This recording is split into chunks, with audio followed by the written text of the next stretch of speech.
Yeah, thank you so much. This is huge, Pasaki. We are almost 200 and going to, I don't know these numbers, Mkandawile, they are going very, very fast up there. Yeah. Almost 210 have joined. Amazing. Yeah. Okay, there we are. There we have my brother, Fins Mwezani. Welcome, Brother Fins. Thank you very much, sir. Yeah, thank you. Welcome. We have Mkandawile is somewhere. If he opens his video, we might lose him. Where is Bachkatu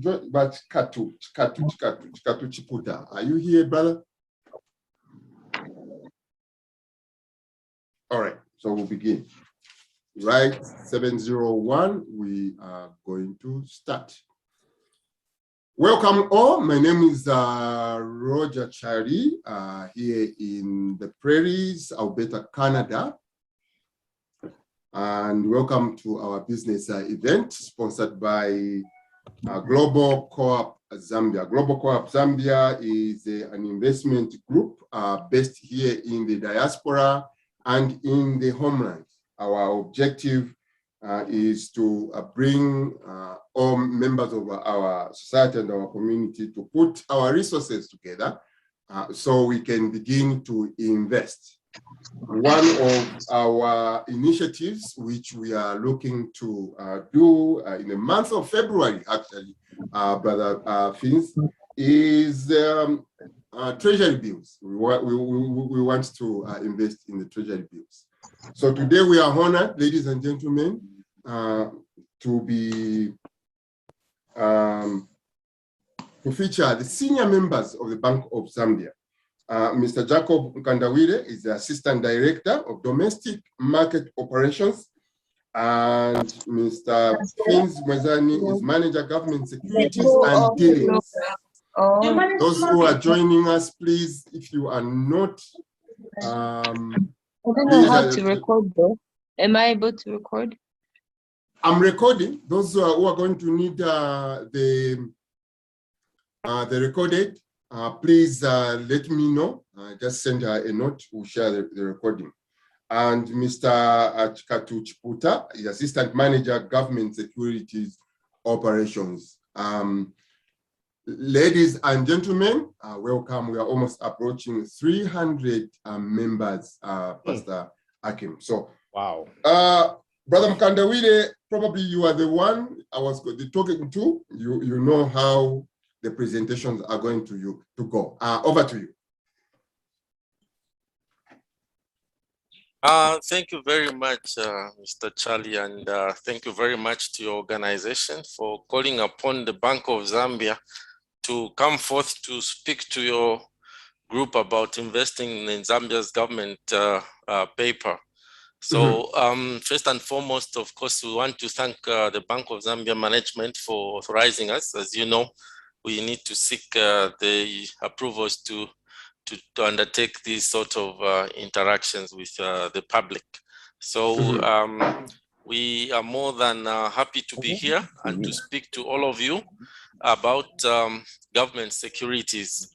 So as you mentioned, I'm just going to give some preliminary commentary, and then my colleague, Mr. Mwezani, will take us through a presentation on what are government securities, the mechanics of investing, what are the opportunities there in terms of your return, and then we shall have a Q&A where we will be joined by Mr. Chiputa as well to attend to some of the concerns or questions or queries that you may have. But from the outset, let me just say that government securities are really just one of the operational undertakings that is available to the government to finance their operations. So they have delegated that function to the Bank of Zambia to undertake the issuance and general management of the government securities. So my team, my unit is the one that is given that mandate to issue, conduct auctions, as well as manage the Central Securities Depository, which is an important functionary of the government securities market, where we store, once you're an investor, where we record what is your holding, and when you transfer, we undertake those processes through this Central Securities Depository system. So we in the Bank of Zambia are the team that oversees that delegated function from the Ministry of Finance. So this undertaking has been on for a long time in Zambia, but it has largely been dominated by corporates, and both local and international, for a long time. There has been undertaking by the government and the Bank of Zambia to have an inclusive approach through the financial inclusion measures. So we have been doing these sort of meetings. Before the COVID pandemic, we've had a lot of roadshows within Zambia, across all the breadth of and width of the country, in the agriculture shows, the trade fair, agriculture show in Lusaka. And lately we have leveraged on the ICT technologies through Zoom, like we're having this engagement. We've been trying to reach out as much as we can to the citizenry to advise and inform you that there's this avenue for investment. I must underscore the fact that this is an alternative investment avenue that is available to every eligible Zambian, and the eligibility criteria and what is required, of course, will be touched on in the presentation as my colleagues speak to the nitty-gritties about the mechanics of investing in government securities. But all in all, we are advising that other than your building, buying blocks, farming, and so on, there's also this alternative that is available for your consideration. And its advantages and disadvantages, we'll try to speak to that, and hopefully we can engage with yourselves on how, on any of the questions that you may have around this. So this is not anything that is new right now for you. It's been available over a long time, but maybe the information has not largely been available, but technology is making it possible that we can interact. I'm told some of you are across the globe in the far-flung places, but the opportunity to invest, and with all the technologies available to us, is available as it is to those of us who are right here in Zambia. Our portfolio is diverse. We have got a lot of interest in government paper from across the globe, including major corporates, major banking institutions are sitting on our portfolio, and have invested for long-term papers, indicating the confidence we have in the market. And we have remained resilient because we have instituted global standards in terms of how we approach government securities management. It is professionally run. The colleagues in the team are up to the task. They're all qualified economists, and we manage this as a business undertaking as it should be. We are competitive in our processes. We are audited. Our systems are also meet standards. So we just want to assure you that as we have this conversation, those should not be the issues that should worry you, but maybe your decisions about where you want to place the money, I think, is what perhaps this discussion will try to deal with. But all the policy guidance, all the mechanics, all the workflows are things that are subject to global standards. And so we deal with these things as in any other place. Obviously, like any other systems, there's always room for improvement, but we think and believe that we've been doing this quite very well, and we can attest to the interest that has continued to grow. The interest has grown from a lot of foreign players, but it is our hope that through these interactions, we will see increasing interest also from the citizenry who are both inland in the country and those who are offshore, because these opportunities are available to all those who meet what we call our criteria of entry into our market.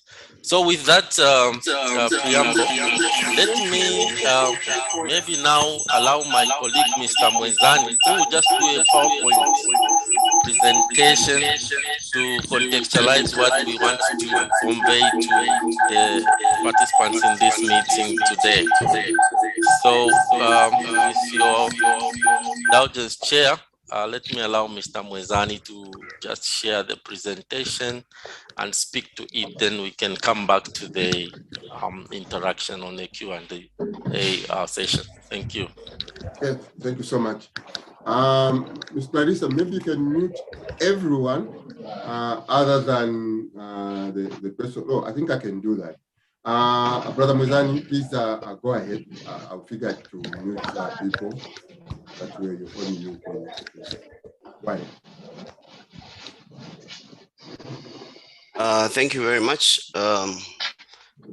Good afternoon, good morning, and good evening, depending on where you are. That's correct. Yes. Chair, you need to enable me to share the presentation. Oh, yeah, that's correct. Yeah, I'll make you co-host. Make co-host. Yes, sorry for that.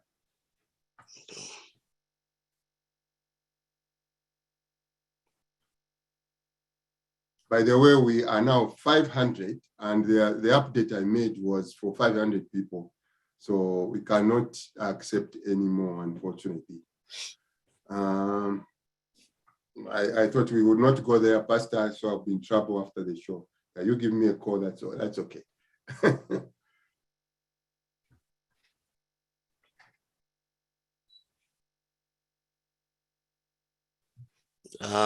Thank you very much. Can you see the presentation? Yes, yes, we can. Okay. Thank you very much. My name is Finzi Mwezani from Financial Markets, Bank of Zambia.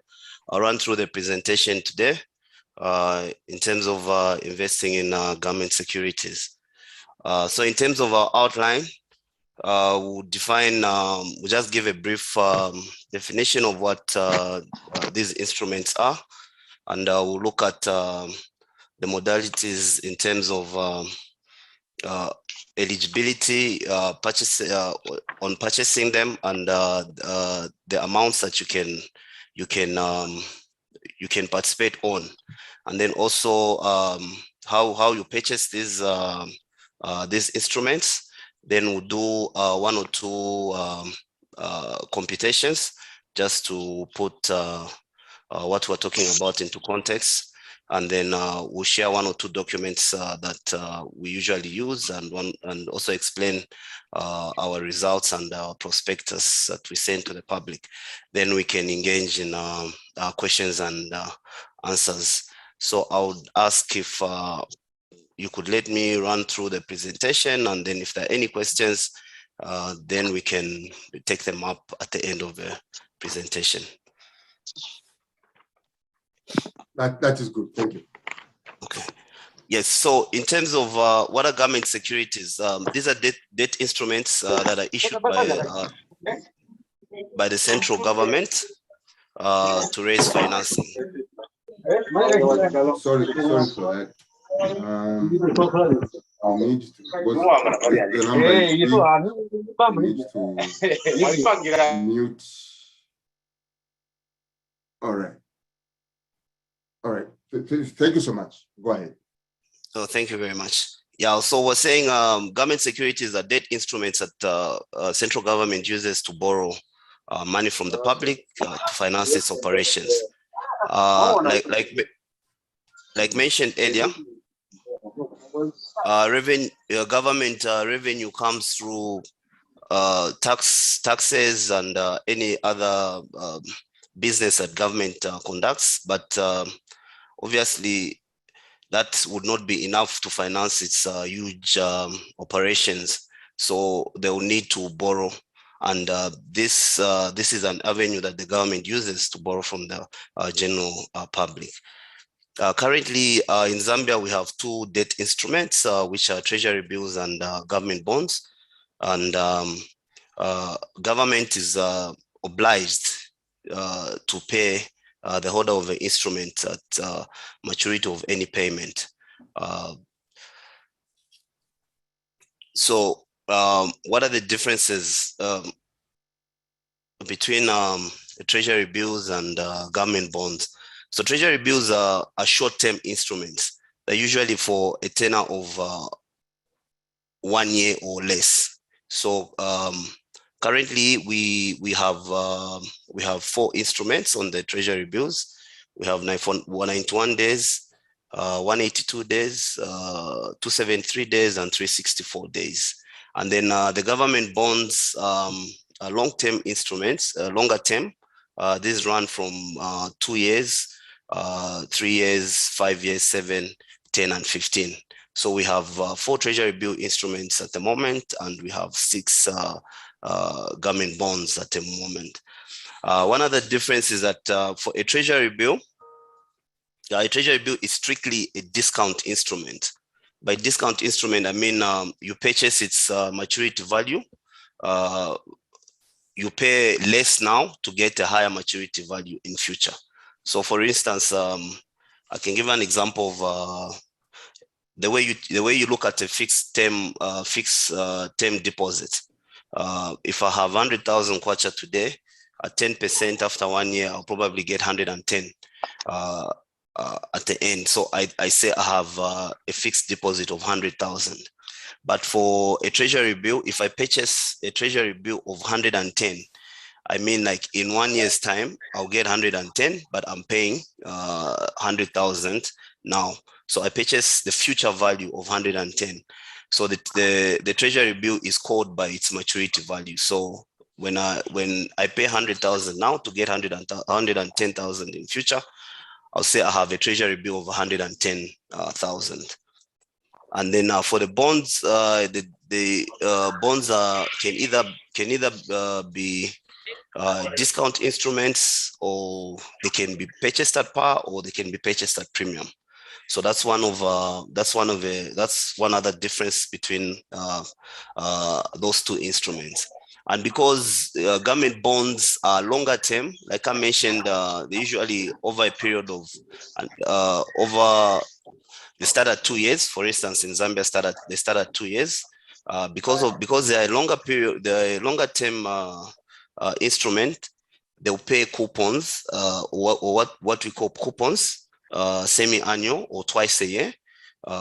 So for instance, if I hold a 2 year, it will be paying me interest every 6 months. So that's one other difference between treasury bills and bonds. So just to cap it up, treasury bills are short-term instruments that run for a period of less than a year. I couldn't find the white shirt, so I'll bring that. Yeah. So yes. So currently we have, like I said, we have 4 for 91 days or 3 months, 182 days or 6 months, 273 days or 9 months, and then we have 364 days or 1 year. So because they're short term, you get your payment at maturity. And then for the bonds, because they're longer term, like I said, we have 2 years, 3 years, 5 years, 7, 10, and 15. Because they're longer term, you get some interest every 6 months, what we call coupon payments. So how are these instruments sold? So government securities, there are 2 ways in which we sell these instruments. There's what we term as a competitive window, and there's also the off-tender or non-competitive window. So in the competitive window, in this window, the investors demand a return on their investment. So you compete. So government may come in looking for a particular amount. Say they're looking for 100 million kwacha on a particular tenor.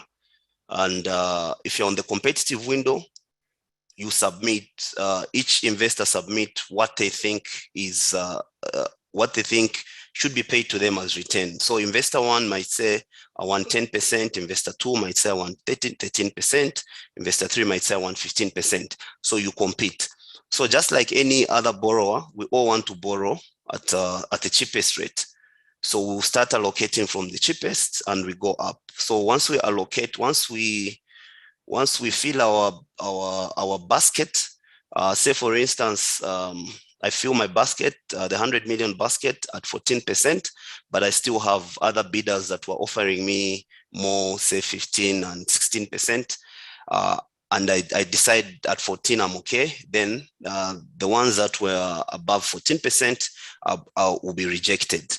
So it creates a bit of competition. So investors compete for those funds. That's a competitive window. And then on the non-competitive side, or the off tender, in this window, you are a price taker.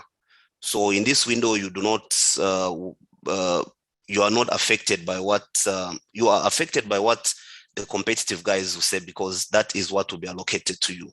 So in this one, you do not have a right to demand for the interest rate. Here is what we term as the price taker. You get whatever is allocated. So for instance, in my example, if I allocated at 14%, it means even the non-competitive will allocate at 14%. So on the non-comp, you cannot lose, in short. But the only way is you might not get the full amount, because when we're doing these auctions, we allocate an amount for each window. So for instance, if I allocate 20 million for the non-competitive, and then I get 30 million in the non-competitive, what I'll do is I'll prorata, I'll share, I'll split among all of you. So it means you won't get the full amounts, but you also get part of it. But on the competitive side, if your rates are above what I decide, above what is allocated, then you're completely rejected. So on the non-competitive, there is no losing. You get at least something out of the auction. So Treasury bill auctions are held once every 2 weeks. So we had a Treasury bill auction last week. The next auction is next week. For government bonds auctions, we hold these every month, once a month on a Friday. So for this month, the first auction of 2022 will be held this Friday on the 21st. So like I was mentioning, on those two windows, the competitive and the non-competitive window. So what determines who comes on the competitive and who comes on the non-competitive? So on the non-competitive, we've designed the non-competitive window to cater mainly for the unsophisticated investors. And from our analysis, these fall between 1,000 and 449,000. So if you're coming in with an amount between 1,000 and 499,000, then you fall into the non-competitive window. And our bidding is based on the future value or the face value. So these ones will move in multiples of 1,000. So under the non-competitive window, bids increase in multiples of 1,000. So for instance, if I have 1,000, I can place a bid for 1,000 face value.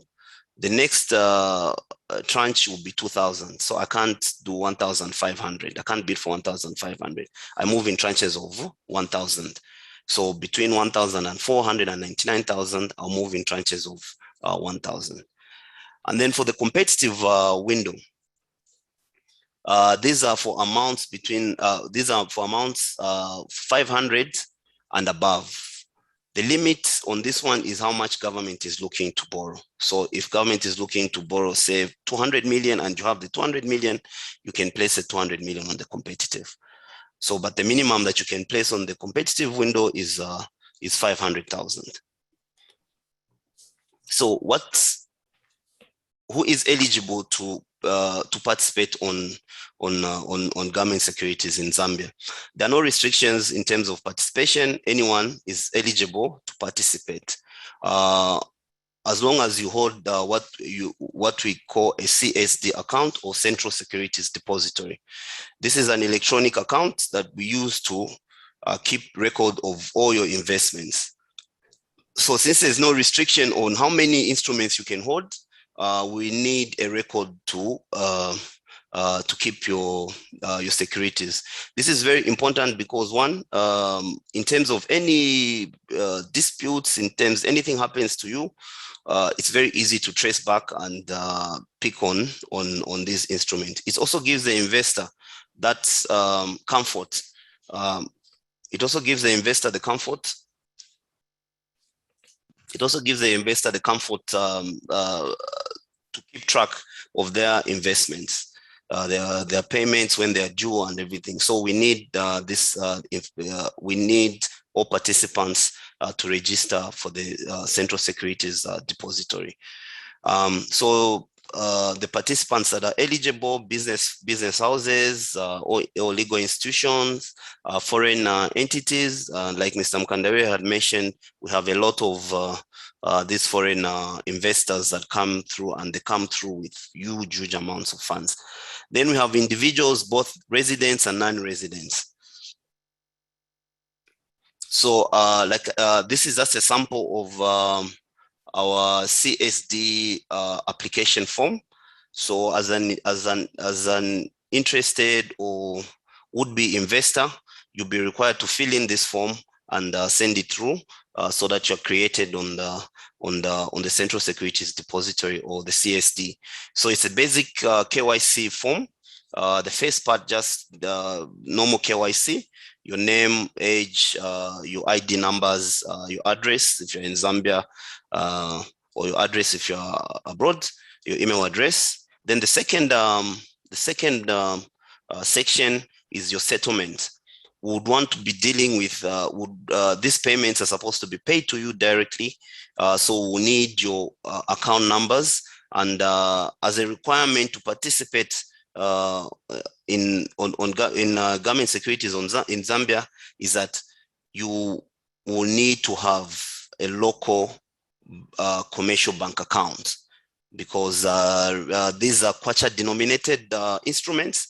So we pay in Kwacha accounts, and these are only in Zambia. So you need a Zambian commercial bank account. And then part 3 is just the persons that are authorized to transact on the CSD, which in most cases, if you're an individual, that would be you. And then how do you purchase these? How do you purchase these securities? So firstly, there's 2 ways you can submit your application. You can bid through the Bank of Zambia, or you can bid through your commercial bank where you hold your account. If you're bidding through Bank of Zambia, would require you to get what we call a letter of guarantee from your bank.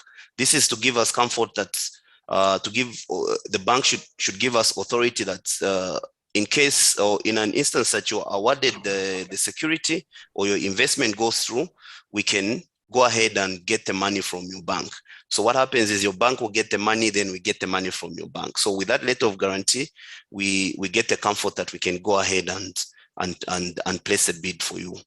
Then if you're going through your commercial bank, all you do is just each commercial bank has its own way of doing things, but generally you just write an instruction and make mention which instrument that you want to participate on, and then the rest they help you with. So just to put context to what we've been talking about in terms of instruments, I'll give an example of a treasury bill. This treasury bill is for a face value of 500,000. Okay, and we are using the latest yield rates, and I must make mention here that this is just for illustration. These rates move as and when market moves. So we might be dealing with 15% now. In next week, it might get to 10%, or it might go up to 25%. These rates can get volatile. So please do not take these as final rates. We're using these based on last week's auction. So in last week's auction, the 364 days was awarded at 15% or 15.001%. So that gives you a price of 86.9873. What that means is that for every 100 kwacha that I'll get in 364 days time, I'm paying 86.987 kwacha today. So if I have if I want to get 500,000, since for every 100 kwacha in future I'm paying 86.98, it means that now I'll pay 434,937.50. This in itself means that I'll have a discount amount of 65,062. This is the gain that I'll gain. So remember, the amount I'm paying now is 434,937. And then in 1 year's time, I receive 500. So my discount there is 65,000. That is what I gain. Others in a layman's language, you can call that capital gain or your interest. Okay. So now these instruments attract gains on these instruments on treasury bills will attract withholding tax of 15% and the handling fee of 1%. So government will pay you the discount amount of 65,000, but ZRA will come and collect 15% of that. ZRA will come and collect 15% of that, and there's an administrative fee of 1%. So from the parking list, yes, that will help us. So from the example on the screen, your gross gain is 65,000, 62 kwacha, 15 ngwe. And then the tax amount will be 9,759 kwacha. And then the handling fee will be 650 kwacha, 63 ngwe. So the total cost that you pay on your gain, and I must make mention.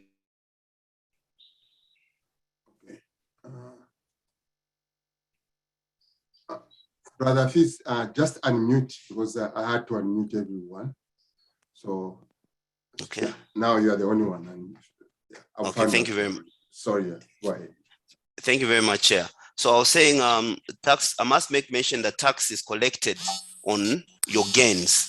It's not collected on the amount of money that on the money that you invest. So in this instance, tax is collected on the 65. It's not collected on the 434 that you invested in. So your net amount after tax and handling fee is 54,652. So in short, if you invested today, if you placed funds for 434,000, your net gain after 1 year should be 54,652.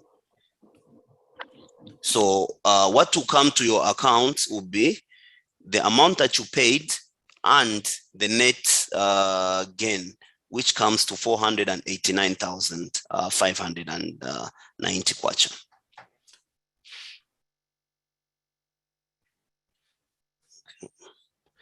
Okay. Then now, if we use a 5-year bond to illustrate, to give a background, to give a difference of between the two instruments. So we use a 5-year bond. In the last auction, the 5-year cutoff yield was at 21.95. That was in December. So this instrument pays 11% coupon. Coupon is paid on the face value amount or on the maturity amount. So it pays 11% per annum. Now, like I mentioned earlier, for government bonds, coupons are paid every 6 months or twice a year. We muted everyone.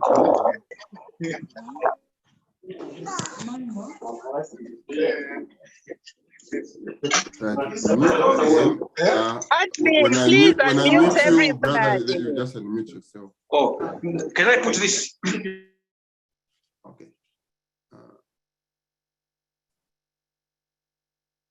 Okay. Thank you, Chair. Yeah, like I was saying, for government bonds, coupon is paid every 6 months. So that 11%, basically you just divide it by 2. So every 6 months you get 5.5% of your future amount. So in this case, you have an investment amount. So you have an investor who has 500,000 and they would want to invest in a 5-year bond. So with 500,000, their future, they're at 21.95, their future or maturity amount in 5 years will be 740,000. Okay. So this means that they'll pay they'll pay 501,210. So with that amount, they will receive every 6 months. They'll be receiving a net of 34,188. The gross amount is 40,700, but after tax, they will receive 34,188. Now, if you look at this screen, you see that I put in cash for 500,000, and in 5 years' time, I receive 740. So approximately after 5 years, I'll have a capital gain of 240,000. Okay, that's one cash flow. The other cash flows will come through the coupon payments or the interest payments that are paid every 6 months. So I'll get a net payment of 34,188 kwacha. Now, because there are 10 6 months periods in a 5-year instrument, technically we're saying in total your coupons over the next 5 years will amount to 341,880. I'm just multiplying the 34,188 by 10. So your total gain will be on the investment. Your total return will be 341,880 plus a 240 capital gain that you get on maturity. So if you add those two, it gets somewhere to 580. So in short, at 21.95%, if you invest 500,000, you're looking at on your return horizon, you're looking at a total of about 580 coming out of that's slightly more than double. That's like slightly above 100% return. And just to make mention, the difference between one other difference between the bond and the treasury bill is that as the treasury bill, you pay tax and handling fees on your discount because that's the only income that you get. But on government bonds, you only pay the tax and the handling fee on the coupons, the 6 months payments. Those are the ones that attract tax and handling fee. But on the capital gain, you do not pay any tax or any handling fee. So in this case, in this example, the 240,000 will be credited to you tax-free. Okay.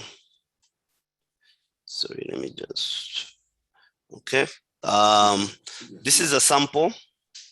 This is a sample of our prospectus. So this is how we advertise when we are in the market. And I think maybe most of you have seen in the papers, or you can get this on our website.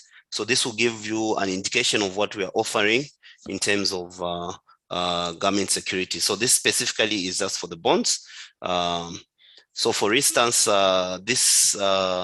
this prospectus is for the bond auction that we're conducting this Friday. So if you see, we have the 2, 7, and 15 years. These are new issues. And then we have below there, we have the 3, 5, and 10, which we call the benchmarks. These were first issued in December, but we are reopening them.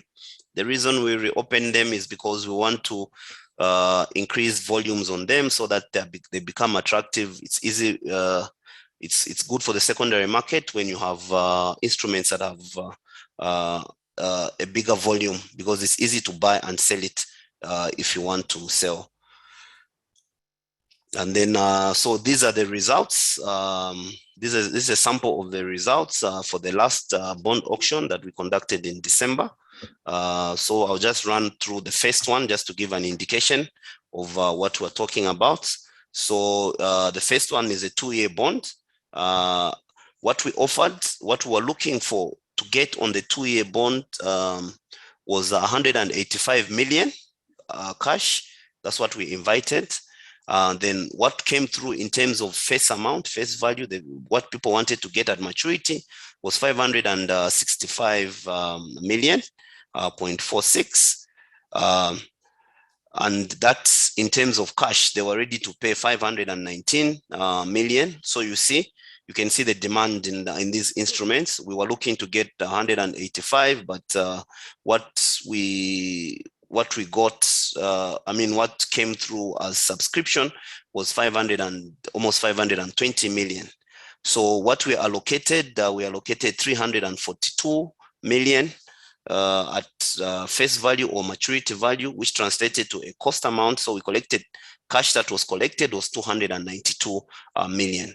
So the cutoff price there was 85.4359. What that means is that for every 100 kwacha that the investor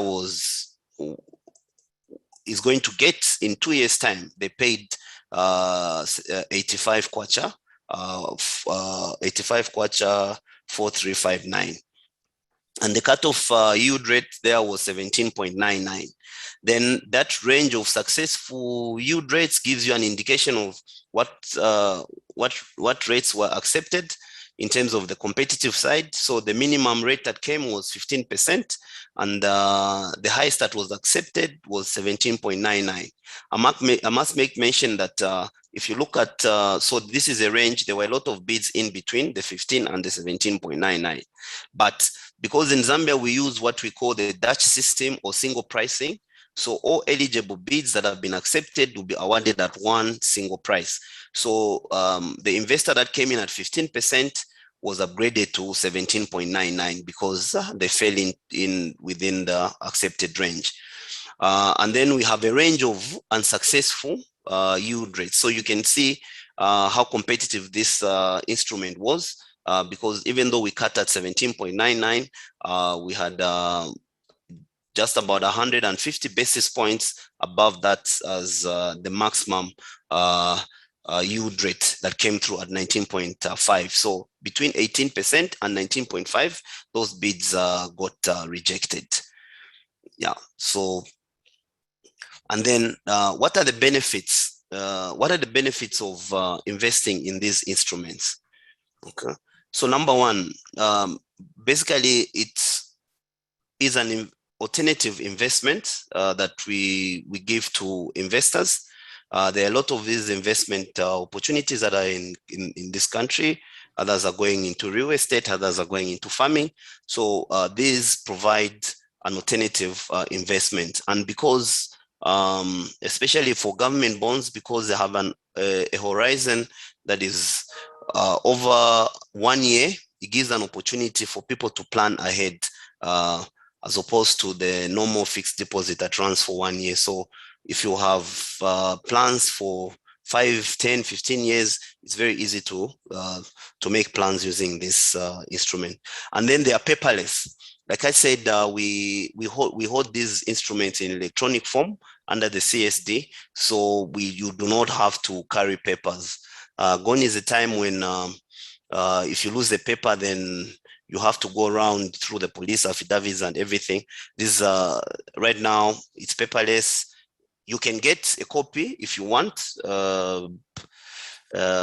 People still want stamped and signed documents, so we provide that. But those are not the paramount. Those are not the paramount certificates. The certificates are held electronically. Then collateral, because of their nature, these are very liquid instruments. By liquid, I mean it's easy to buy and sell it. So if you're not buying it from Bank of Zambia, you can go in the market and approach any commercial bank. They'll be able to assist. You can buy a treasury bill or government bond anytime. So because they're so liquid, it's very easy to use them as collateral. And one other thing is in terms of collateral, for instance, I might own a house, maybe valued at 500,000, but I only want commitment for 100,000. If I go to the bank, trust me, that house will not be split in 200,000. They'll collect it as full collateral as it is.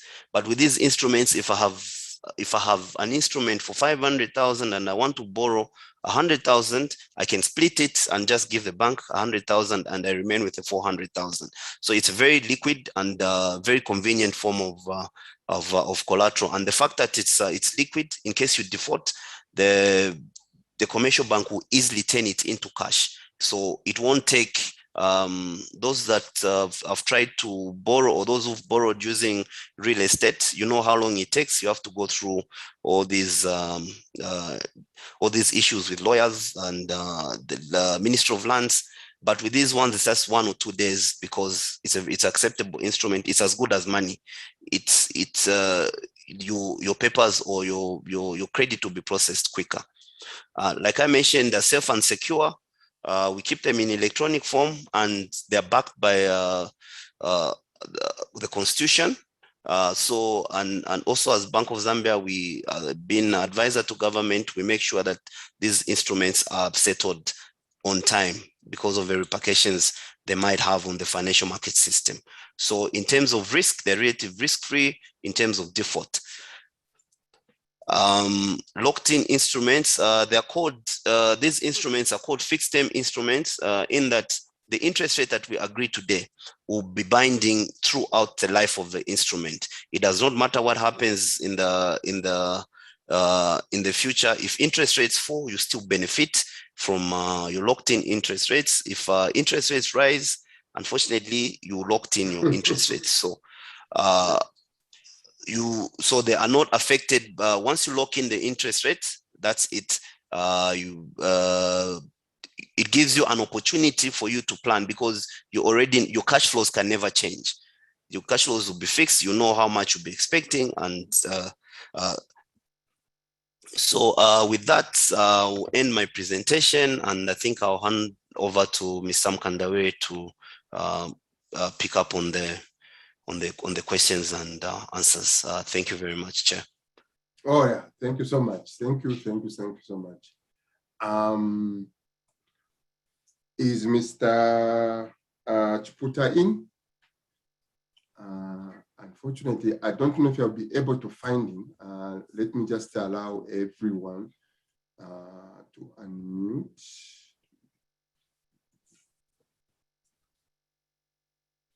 Ask all to unmute. So not everyone should unmute, but if Mr. Chiputa in or Mr. Mkandawe, the two of you can unmute. All right, thank you very much, Chair, and thanks, Ifinzi, for the presentation. So just to sum up, I think by and large, what the presentation as the demonstrators highlighted is that all of us, if you have a bank account and you register for CSD, are eligible to participate in the government, in the Zambian government securities market. They are just the criteria that we need to facilitate the smooth transaction when you are a holder of a Zambian security. So your bank account plus your registration on CSD, principally those are the eligibility criteria that we would look out for and ensure that you provide us those that, so that we can start interacting with yourselves. The CSD form is available on the Bank of Zambia website, which you can easily work through. But just suffices to mention that we are currently in production. We are trying to roll out an online platform, which you are going to be able to use to facilitate your registrations from the comfort of wherever you are. But that is work in progress, but I can assure you, maybe not beyond the first quarter, that should come on board. But for right now, we have that provision that you can send us the field form. You can send us copies via as an attachment to email. Our numbers, we can even pick them from WhatsApp. As long as we are able to get the details clearly, we should be able to facilitate your registration. Now, the registration doesn't need you to commit that you are immediately going to invest. It's a first step, and we don't charge anything. We're just onboarding you to the platform that now you can start your decisions of investing, whether you want a bond or a T-bill and so on. So that's just the first step, that we know each other, that we can transact, that you have formally met our requirement, that you've given us your detail of your bank, you have given us your ID, and we've done that preliminary KYC. So that is free of charge, and you don't have to do it when you just have money. But if you are thinking about it seriously, it's something that you have to do as a first step. And then the rest is now determined by yourself when you want to come on board. We advertise our auctions. If you register and you give us your mobile phone, we currently have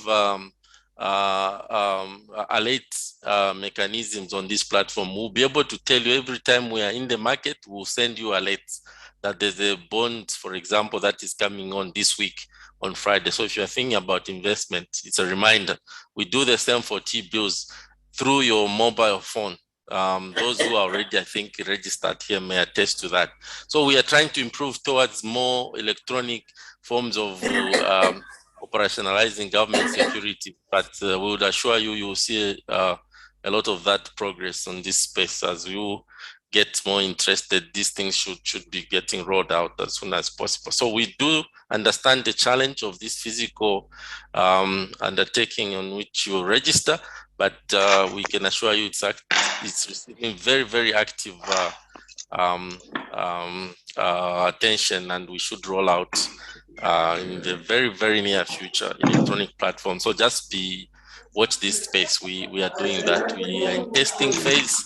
So far we've tested. There are some things that are being cleaned up. We should roll out at the earliest opportunity. So basically, that's what I thought I just add to Mr. Mwezani's presentation, and then Chair, we can hand back to you, and you lead us into the Q&A so we can speak to the specifics that may be shared in the meeting. Thank you. Yes. Okay. So you raise up your hand, Brother Mwezani. You can undo the sharing. That way we can see a lot of people will be raising. The first question is, if you buy direct with the Bank of Zambia, or you use the bank, what is the gain or the loss? How much would I be paying the bank, or is it beneficial for me to buy straight to the Bank of Zambia?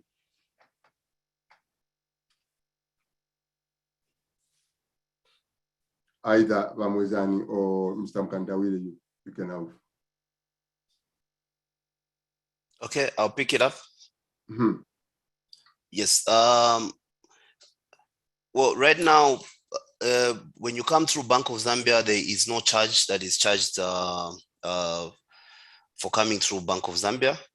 But experience has shown us that since you require a letter of guarantee from the banks will usually collect some fees when they issue a letter of guarantee. We have had a lot of people coming through Bank of Zambia because banks have that discretion to charge, and these charges range from bank to bank. So in terms of central bank charging people coming through Bank of Zambia, there is no charge. The only charge you get is on your bank side when they're issuing that letter of guarantee or when they're bidding on your behalf. All right, and it's from bank to bank. Next question. As you can see, here in the diaspora, Mkandawire, the interest is very high. The banks, Brother Mwezani, work as your agents. As a group, can we be your agents?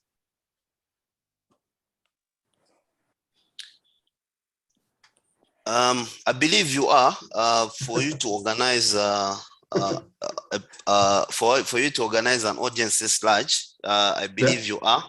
Yeah, but the only challenge that you have is that you are not a bank, so we cannot. Yes,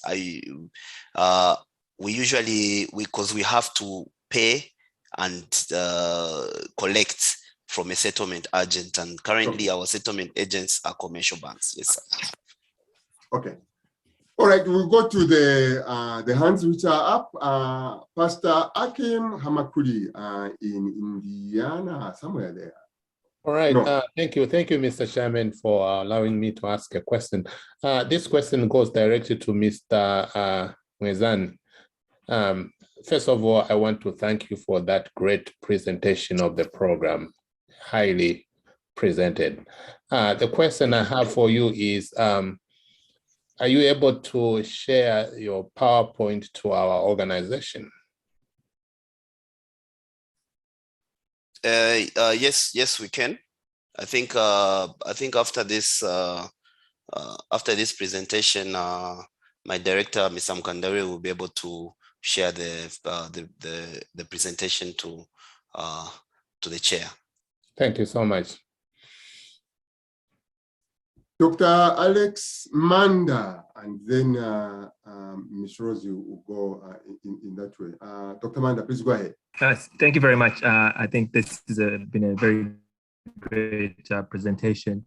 And as was probably alluded to, we are very motivated to participate in this as people in the diaspora. One of the things that is always a detriment is just doing things remotely. And so if you could help us, what might be some of the challenges that we might face as we're trying to do this remotely, so that we can think about those solutions before we get, because time is participating this pitfalls, and then how can we quickly overcome those pitfalls in order to be successful participants? Thanks. Okay, I don't think they got not even half of your questions. Somehow we were breaking Dr. Manda. I'm not sure why. So just repeat your question, Dr. Manda. I don't think.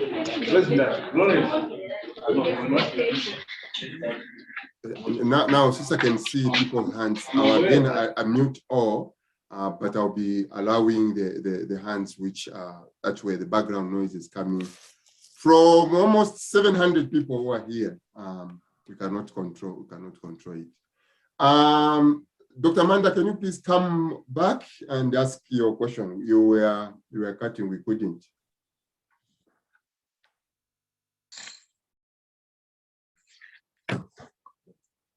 Okay, there you are, Dr. Manda.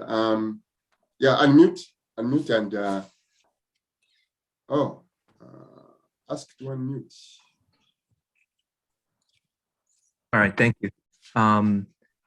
My question had to do with giving us guidance of what the typical pitfalls are with respect to the people in the diaspora in participating, so that we know how to solve those problems quickly. And so from your experiences, what are the things that have been challenges for the people in the diaspora to participate? And then how can we quickly resolve those issues so that we can be successful participants in these auctions? Thank you. Okay, can we take maybe two more questions, and then then they can answer them in the row. Ms. Rose, go ahead.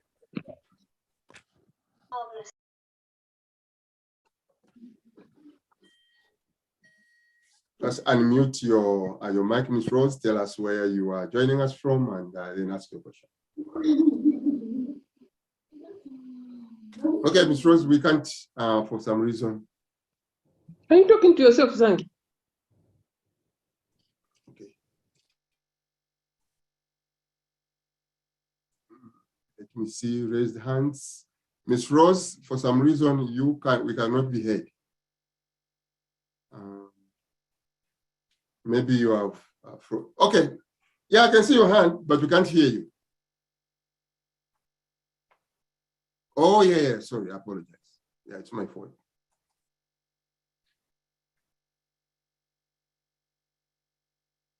Go ahead. Sorry, I didn't know, Miss Rose. Roger, I last saw you 29 years ago. What an coincidence.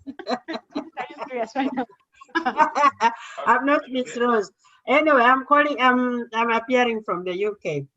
The example you were giving was minimum of 500,000. So is the minimum, so somebody cannot put 100,000 or just 500 is required, is it?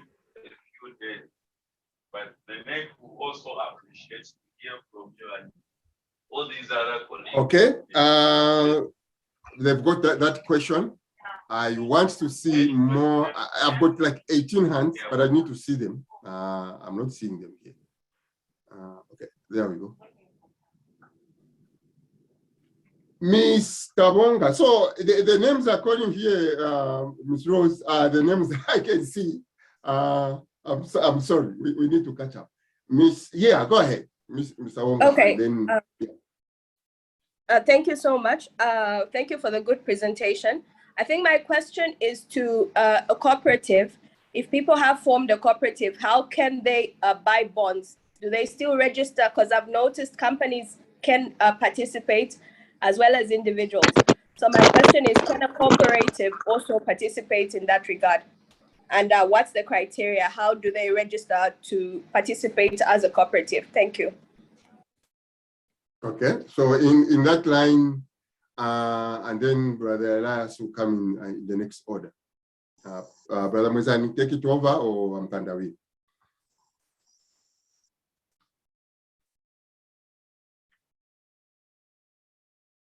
Can you get me, Chair?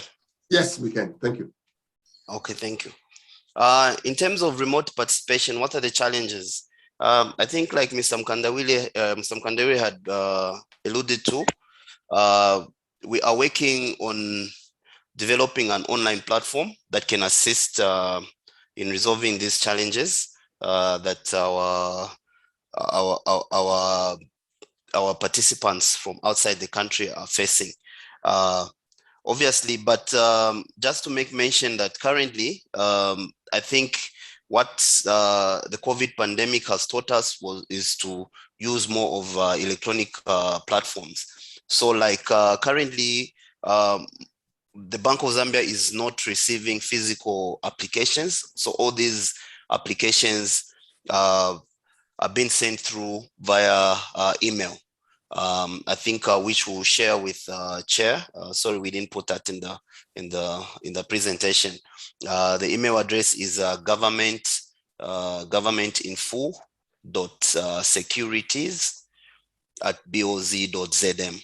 That is internet. So wherever you are, for Zambians, would require you, if you're registering on the CSD, you would require you to attach a copy of your NRC for obvious reasons.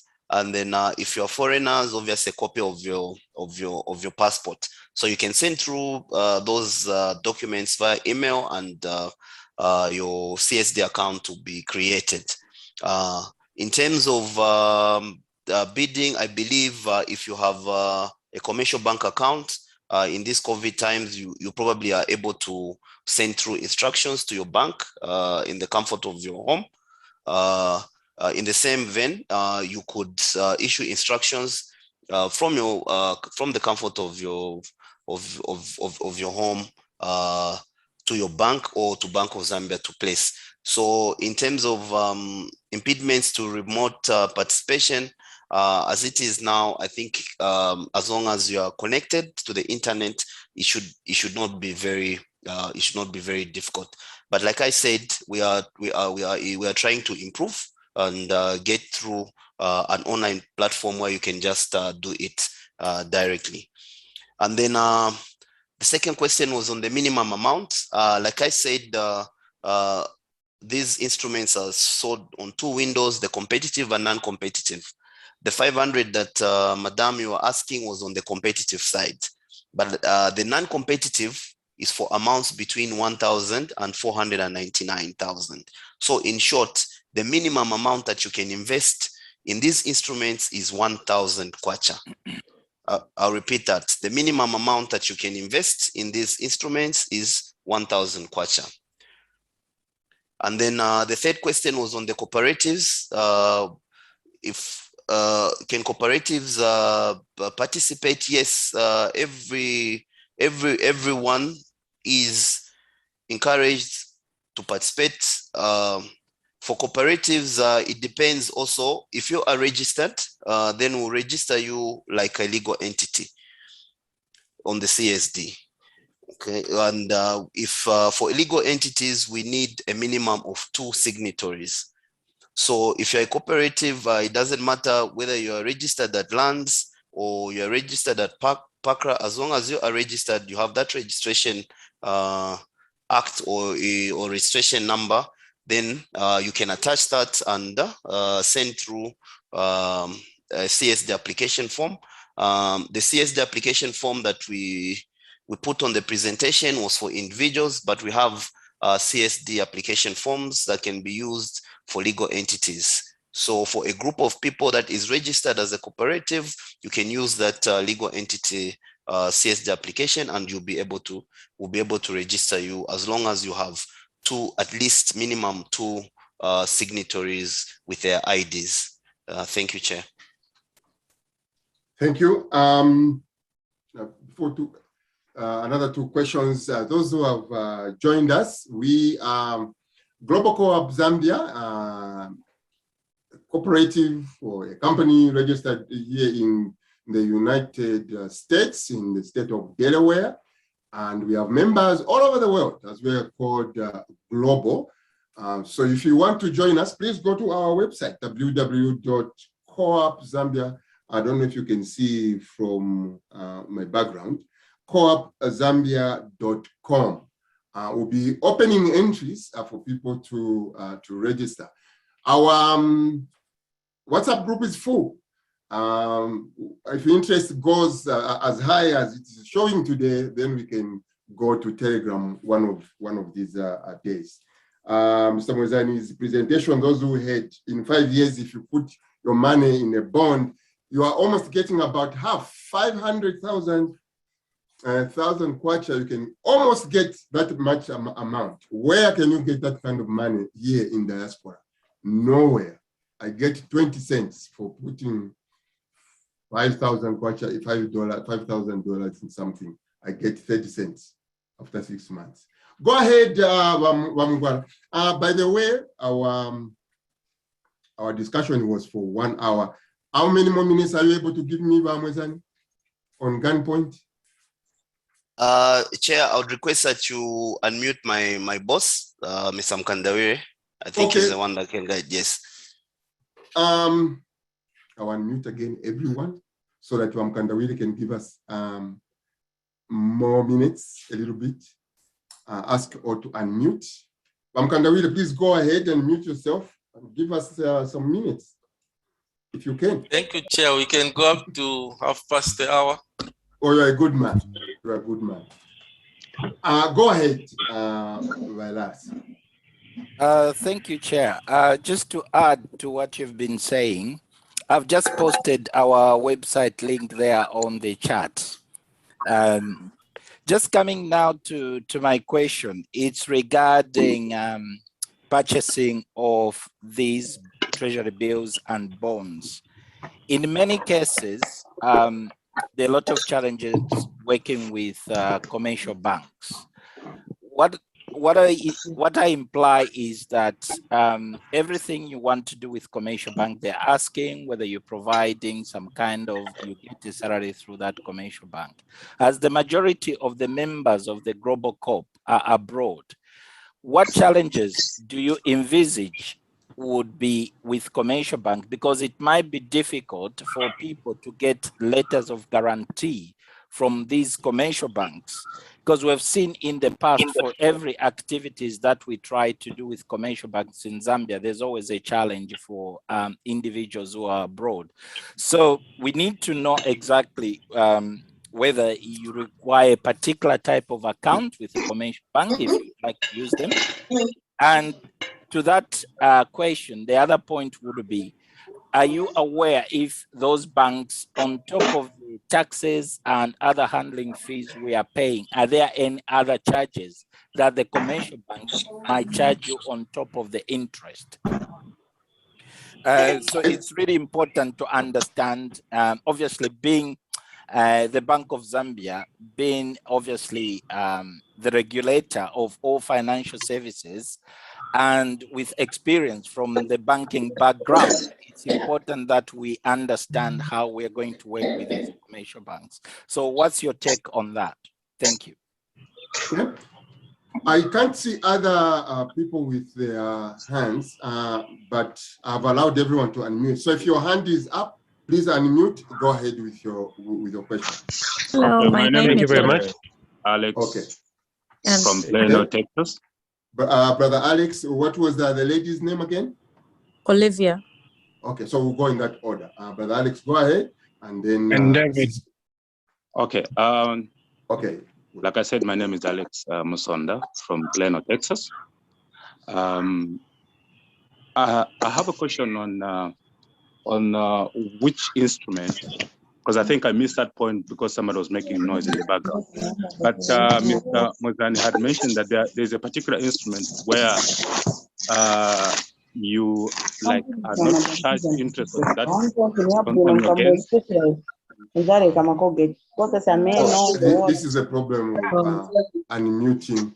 Yeah, so let me unmute all when I don't know how to do it. I don't know.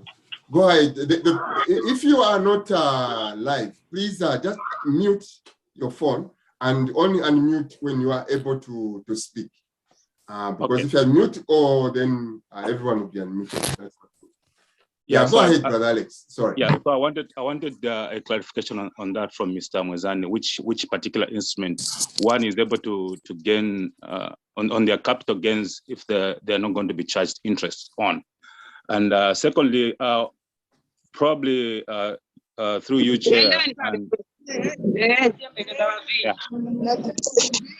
Through you, Chair, which some of the challenges that may be looked at. For instance, if I want to send, say, $10,000 to invest in any particular instrument, I know some of the challenges I may face is, for instance, that $10,000 to be sent from here to Zambia is a challenge in itself because I have to go through a number of processes. The FBI have to find out why I'm sending so much money and so on and so forth. Is there a way that some of these things can be curtailed so that it's kind of easy for us to do so if we have to do that? Thank you, Chair. All right.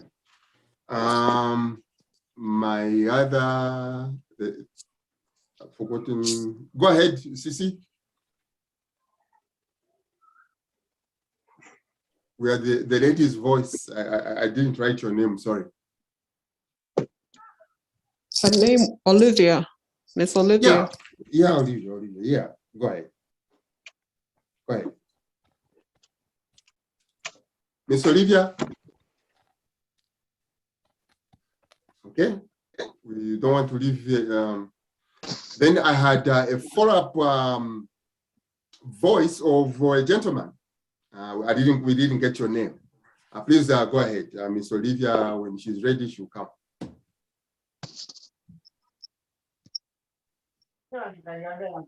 All right. Go ahead, Brother Mwezani, with a question from Brother Alex.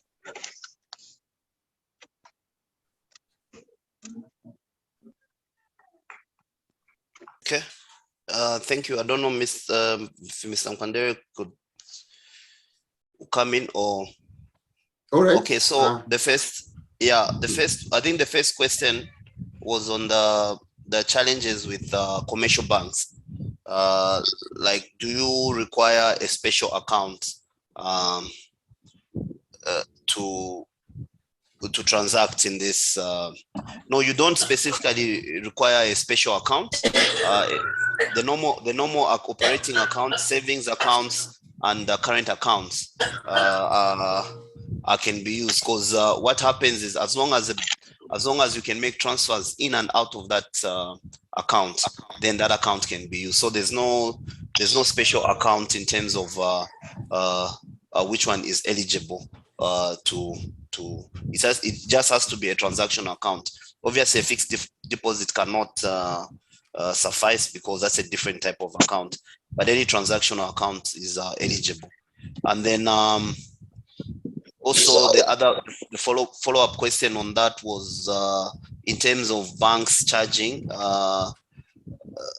I think the question was indicating that there are all these charges. So like I mentioned, banks will charge you for, but if you bid, if they bid for you, obviously we haven't set a standard as into how much is allowable.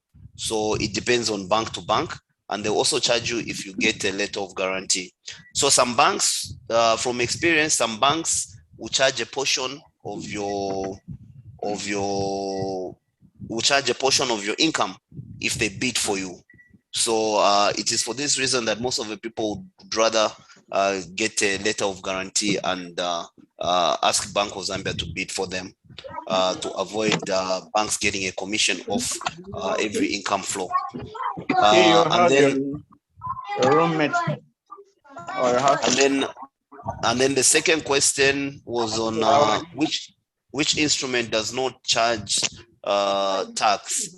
I think what I was trying to mention here was I was trying to differentiate between treasury bills and government bonds.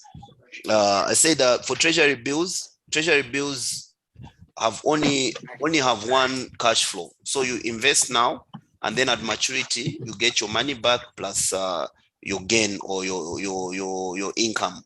So because it's the only income that you get on treasury bill at maturity, that income is taxed at 15%, and there's an administrative charge of 1%. So in total, the total expense on your income is 16%. That is on treasury bills. Then when we come to government bonds have two kinds of gains. Sorry? So there's a 6 months interest that you get paid over its life, and then at the end, at maturity, there's a capital gain or a discount that you earn. So on tomorrow you can come. Even I hope you'll be able to hear this. No, our people. Anyway, since it's you speaking, I think I will unmute. You have any nothing in their voice. People, please mute your phone. Yeah. Okay. All right. Sorry. Okay. Yeah. So like I was saying, for government bonds, for treasury bills, because there's only one cash flow, which is your gain, the gain you get at maturity. That cash flow is the one that that cash flow gets taxed at 15% withholding tax and the 1% handling fee. So in total, on treasury bills, on your gain, your only gain, your expense is 16% in total. On government bonds have two forms of cash flows. It pays you coupons every 6 months, and at maturity, you get a discount or capital gain. So for government bonds, the tax and the handling fee of total 16% is charged on the coupons only. So for in the example that we gave, we said for 500,000, if you invest 500,000, you get in 5 years time, you get 740,000, which means that you'd have accumulated 240 in terms of capital gain. Now that capital gain is not taxed. Then every 6 months you'll be earning 34,000.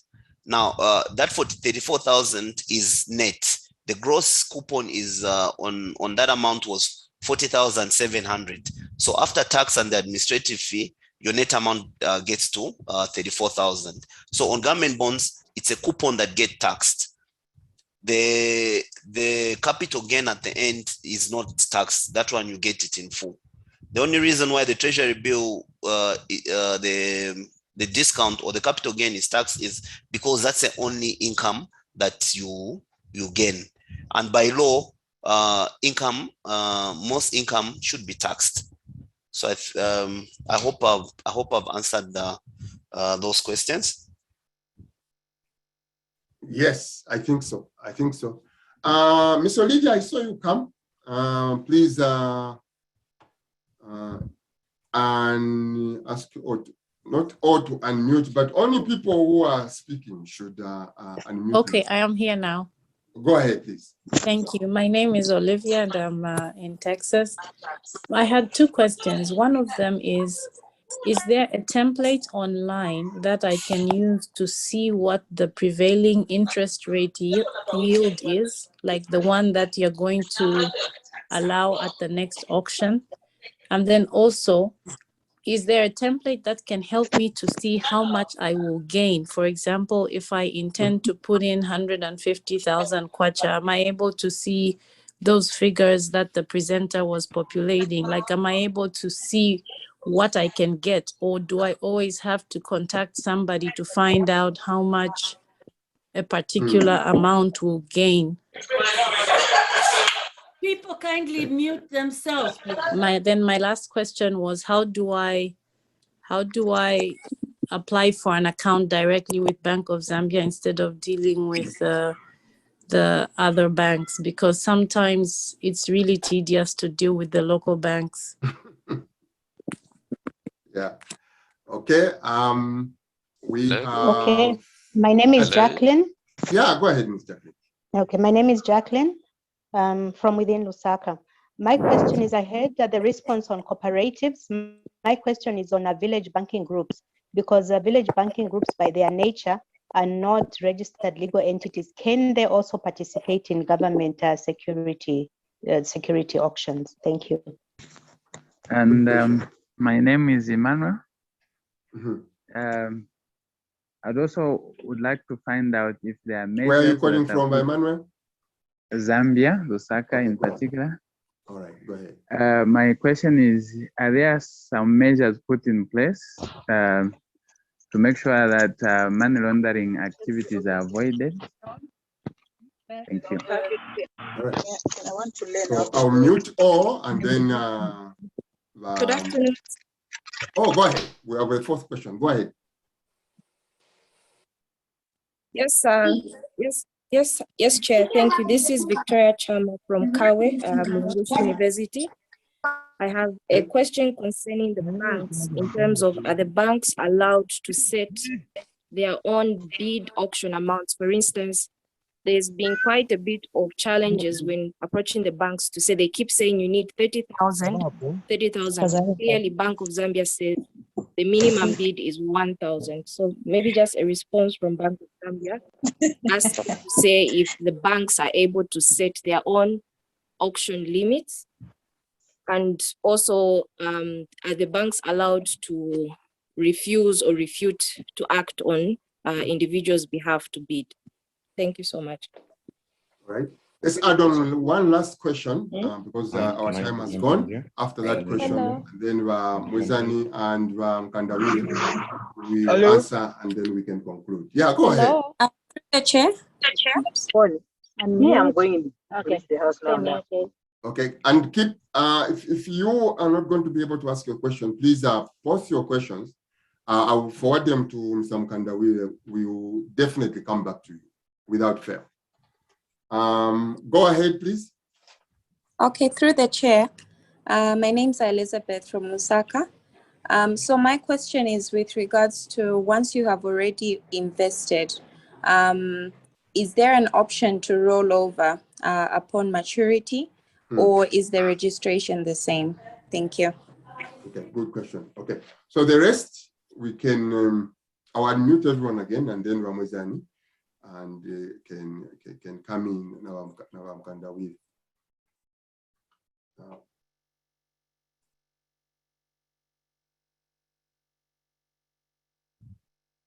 Okay.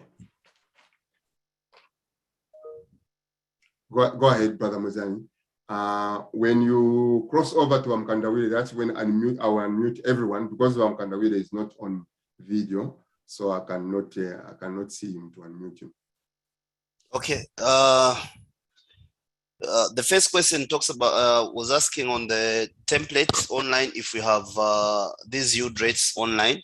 Yes, we do. Like I mentioned, the results are posted on the website. So if you go to our website, www.boz.zm, even on the front page, you'll see the results. If you want to see the consolidated, there's a tab underneath for treasury bills and bonds. There's a tab that says view more. When you click on that link, it will take you to the consolidated, which will show you the results of the latest or previous auction. So I must mention here that obviously, as Bank of Zambia, like I mentioned, these rates are market determined. They're determined through the competitive auction. So as it is, as we have an auction on Friday, I do not know what the interest rates will be. I only know the interest rates after everyone has placed in their bids and after everything has been allocated. So I cannot beforehand determine what the interest rates are, because it's like a game, it's a competition. People are competing to place their funds. And then in terms of a calculator, yes, we have a calculator, though we don't have it online. Unfortunately, at this point, we are trying to develop a calculator and place it online, just like Mr. Mkandawi had mentioned. The challenge that we have is that sometimes these calculators might be manipulated, and then because people sometimes invest huge amounts of money. So when they make a mistake, they would cite us for libel because of misrepresentation. So we're trying to develop something that can just be used online without serious manipulation. So we're working towards that. But as an individual, you would, unfortunately, in this time, you will have to request and give us the details of what you want to place, then we'll respond. Like I mentioned, you can reach us on email address government.info.securities@boz.zm. Then how do I apply for an account with BOZ instead of applying with the commercial banks? Unfortunately, as Bank of Zambia, I do not hold accounts with, I only hold accounts with the commercial banks. So we do not have individual accounts under Bank of Zambia. We only have accounts with the commercial bank. That's why we insist that you must have a commercial bank. But I've seen a number of representatives from commercial banks in this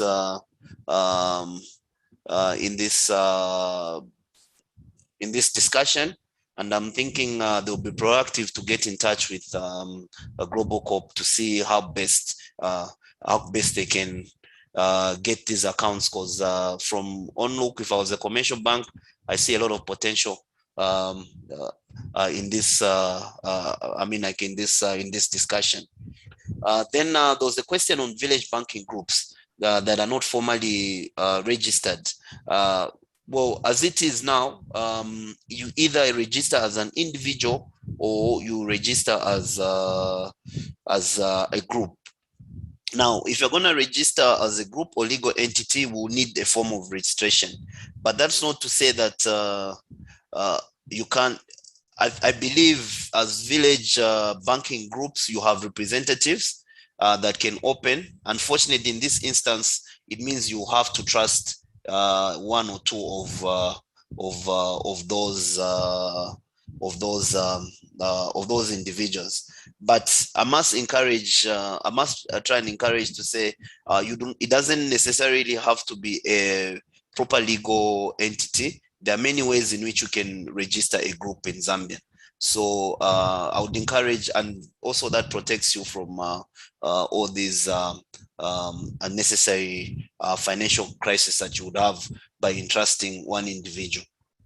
Are there measures taken? Are there measures in place in terms of money laundering? Obviously, it's a two-phase. It's a two-phase system.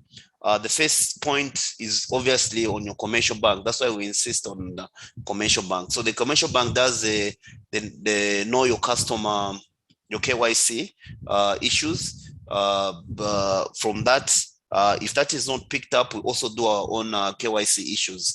So in terms of money laundering, we believe the two-phase screening process so far is sufficient for us to combat that.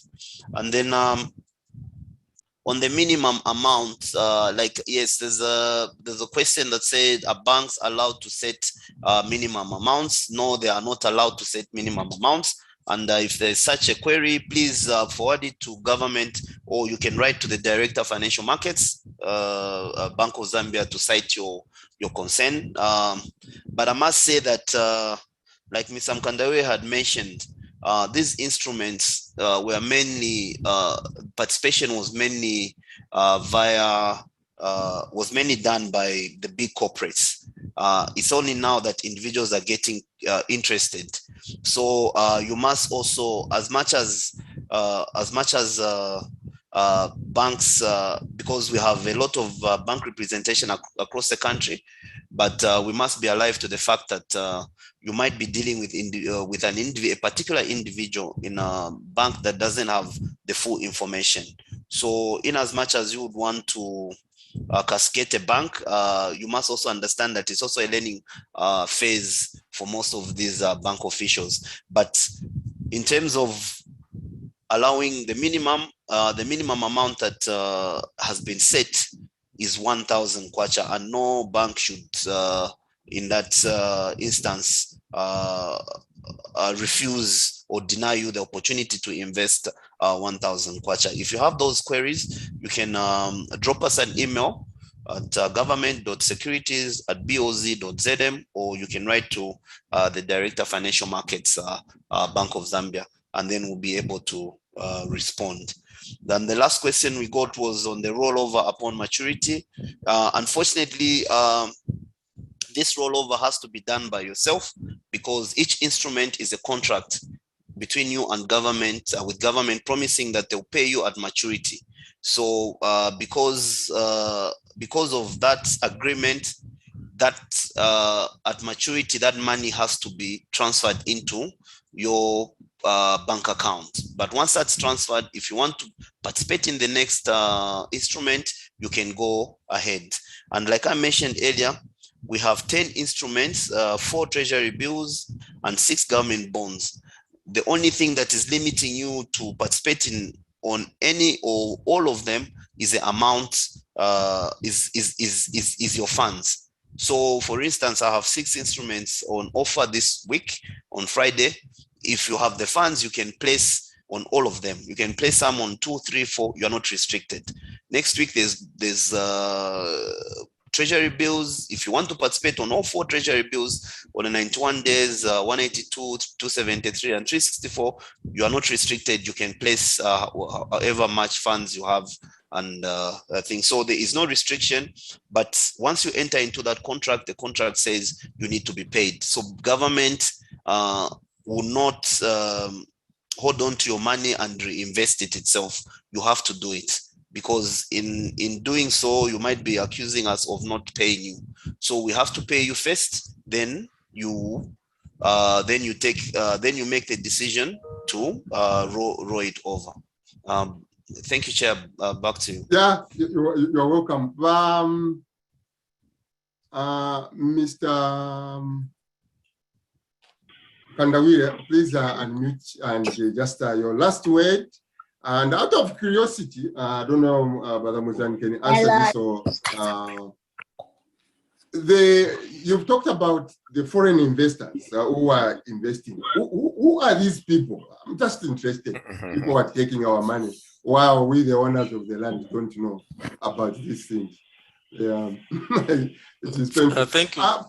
Yeah, go ahead, and you can close for us, please. No, I'll start with the issue of foreign investors. We are part of the global village, and indeed, people are looking for opportunities where they will earn a good return. And like I said, in the last couple of years, we've been very competitive, and the foreign investors have seen that opportunity. Which of course we've been sharing. This information is always on our website, and we have not taken advantage of that. So we are hoping with this kind of forums, we are mentioning that this opportunity is available. If you want to know who they are, there are a lot of them, and some of them are your big investors in the US.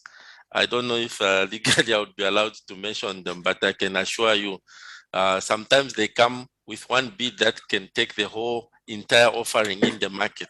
In fact, they complain that we are offering very little money. So the bottom line is that we have investors that are spread across the globe from London. Most of the big banks are on our books, and they do have, as the criteria was indicated, local accounts here with commercial banks who facilitate for them the placements of the bids. So we run an open current account, so your money will flow in easily and can go out easily. That's where we are right now. And there was a question about the amounts you want to invest. Why we insist on commercial banks, we're also trying to resolve one thing. The banks sort or deal with the KYC issues about your source of finances. There's a question of fraud and whether we take care of that. Yes, by going through the bank, your money, the bank signs up to these rules that they should make sure that you are bringing in clean money. When you come to Bank of Zambia, we won't repeat those kind of questions because we take the assumption that the banks have cleared you and have taken the KYC, which includes ensuring that this is not money laundering. So there's that also component that the commercial banks play. By you opening an account there and they know where your money is coming from that you deposit through them, as our job is just to facilitate you then to purchase your investment as the best we can, and that's what we are good at. And the commercial banks seem to have an advantage over us in terms of the KYC they have to do with you. So the second point that the commercial bank does for us is that, as you are aware, this is an auction process. So when you come to us indicating that you want to buy, say, a bond for 1 million kwacha, we don't know whether you really have that 1 million kwacha. So we may take you along and go to the auction, and then when you ask you to give us the 1 million, we may find there's actually no money backing your bid.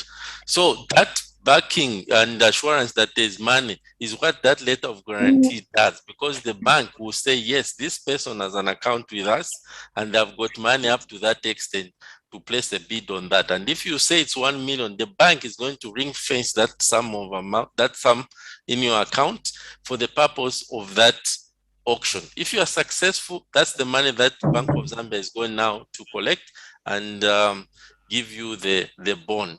So the participation of commercial banks is very crucial for this process. So I'm just speaking to that to answer the question of why deal with commercial banks and not coming direct. There's an important aspect that they play in all this process. But suffices to mention that Mr. Mwezan has really answered most of the things specifically, but some general comments just for your consideration. Number one, all of us, if we can have a bank account and an ID, we're eligible to participate on government securities. Now, if you want to invest for children, it's also possible. You can invest through a trust. The trust meaning that you as parent, you are the one whose details and everything will capture, but you are doing it in trust of the children who may not be eligible. That can also suffice for the issues that are coming through of village banking.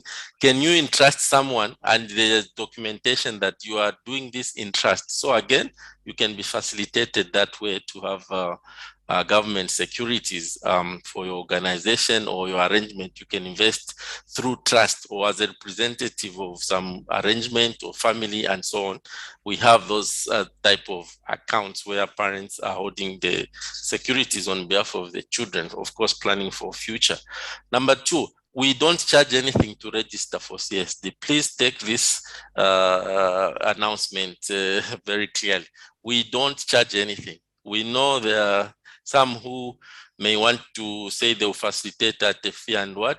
It's up to you, but as far as Bank of Zambia is concerned, we don't charge. And even the banks, the amounts that we're talking about, letters of guarantee, to my knowledge, this is facilitation, and most banks have signed to this financial inclusion agenda in our country, that these are supposed to be at a very, very nominal fee, at a very nominal amount. In terms of them facilitating, it's not really supposed to be a big revenue source as far as we are concerned. And we always are in discussions around this. As far as we are concerned, they are also interested in seeing that this market is thriving. because they benefit ultimately on the other side. As we said, they are agents, they participate in the secondary market and so on. And if this market thrives, we believe they can make more money there than charging on these letters of guarantee. So it's not a very big figure as far as I know. In fact, some banks, if you are an account holder of that bank, they will even facilitate for you for free, because it's just a statement that your account has money and you are going to be able to pay when, or to settle when you participate in the government securities business. There are a lot of interesting questions in the chat. One of them was, can I hold various instruments at the same time? Yes, if we are auctioning bonds, for example, we offer a 2, 3, 5 year, 7. You can put money on each one of those at that auction. Even if you are holding already other instruments, that is allowed. You can hold a mix of treasury bills and bonds and so forth. There are no limits on that. You can place the investments on the various instruments that we offer.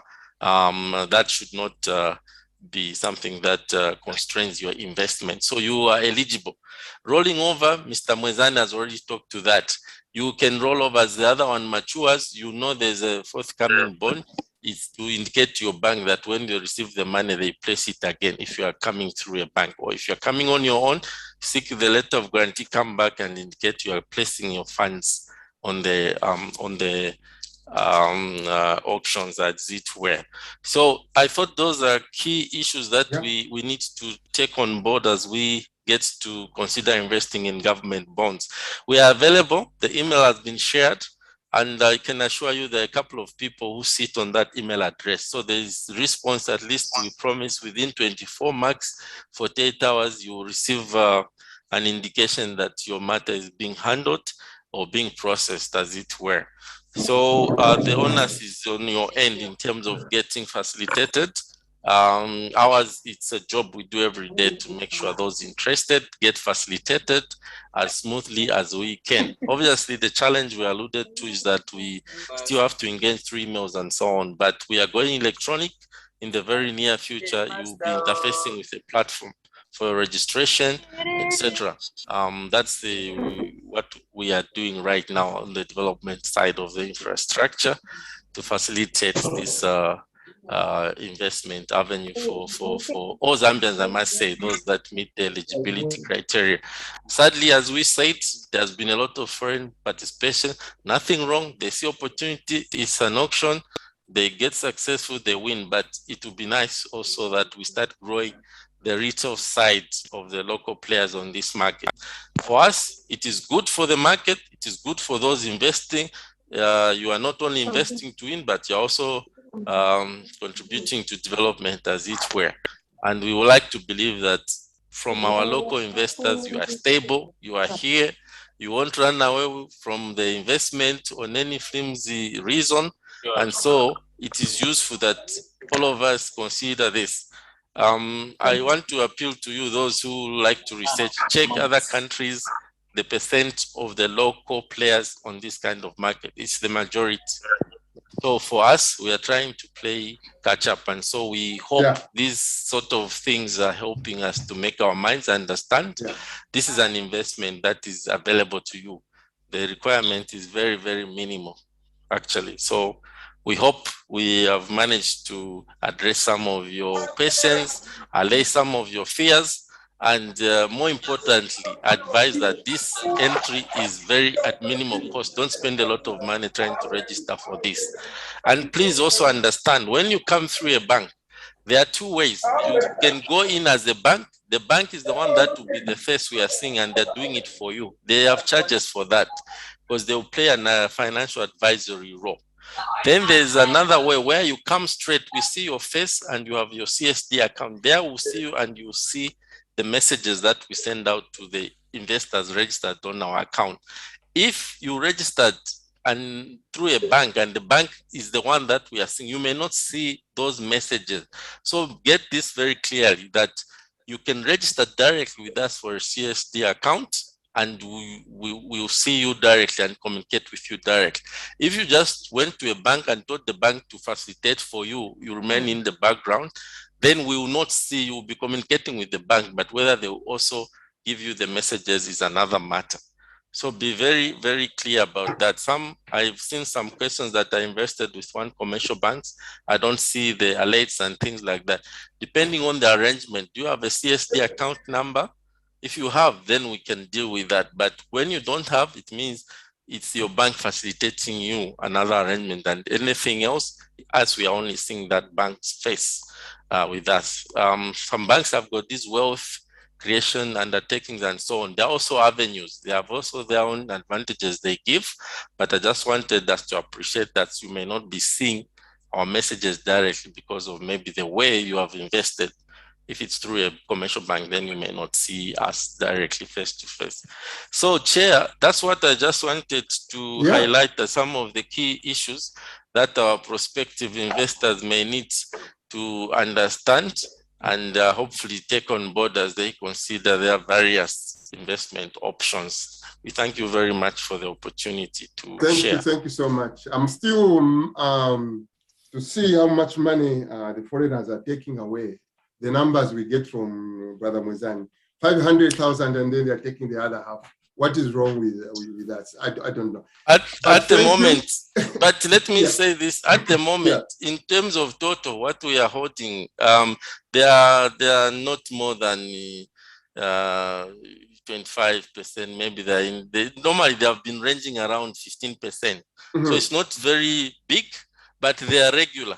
That's the difference. And the money they bring is huge. It's quite huge, yes. It's very huge. And trust me, it has sometimes helped with bringing in the foreign exchange. But we believe that if many of us, that money is coming through you, Chair, we think it will stay longer. For them, when the security matures, it goes back. So please consider these dynamics. And I'm still building in Kasempa, my small house there. So the money will work in Zambia. We employ some people. All right. So everyone who is here, either you're a member of the co-op, you go to our website, www.globalcoop.com. Be a member. We put these sums together, 500. We reached almost 700, Brother Mwezani, here at one point.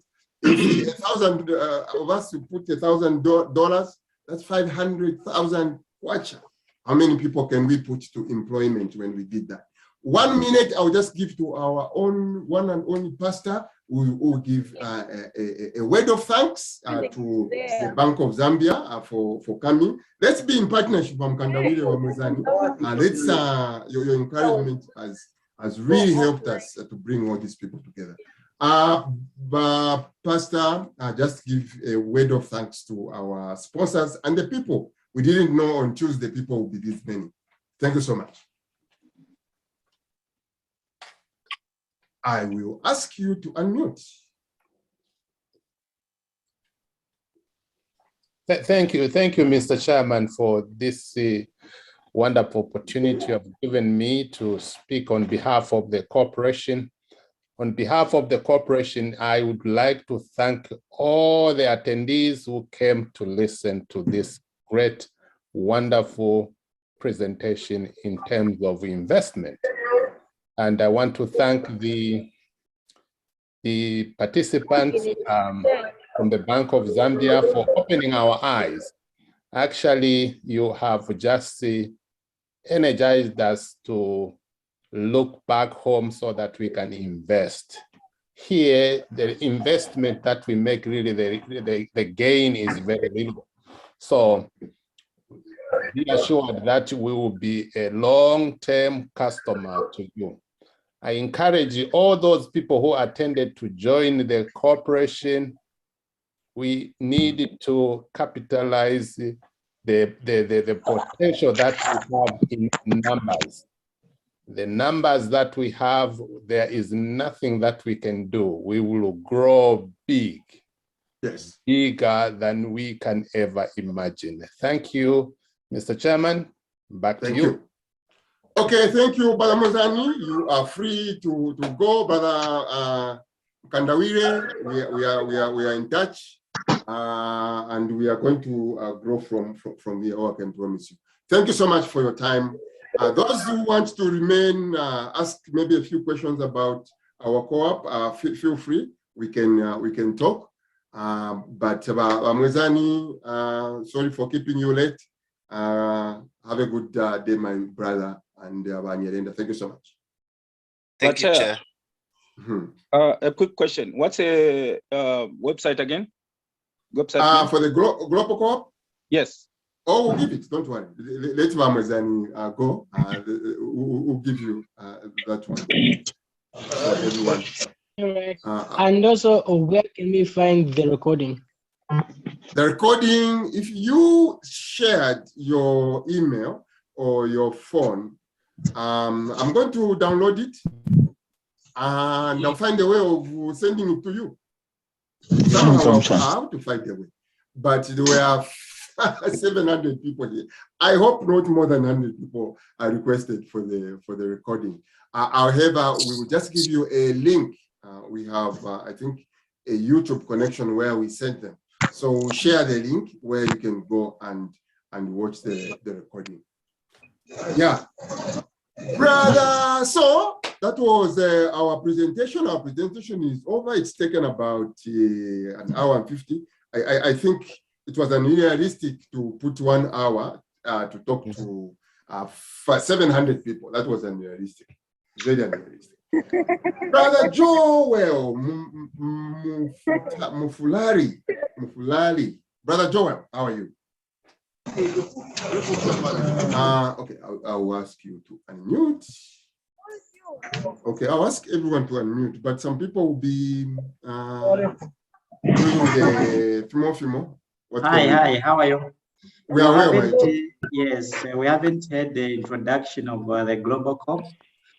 Maybe you can introduce what is Global Co-op all about. Okay, Global Co-op is a group of Zambians, again, here in the diaspora and back home. Global in the sense that we have members from all over South Africa, Australia, UK, here in Canada, where I am, in the US. That's a global part. Our initial registration, we wanted to be cooperative, hence the co-op there. But we have ended up registering it as an LLC. Our main major objective is to bring, like what Pastor said, use the power of numbers. Instead of me investing 1,000 or 10,000 to make an impact, if 1,000 of us came with only $100, we will make a difference. So this is how we came together. Our main objective is to bring our resources together and start to invest primarily in Zambia. So again, visit our website, www.globalcoop.zambia.com. Again, if you share your number, probably I'll call you and we can talk more.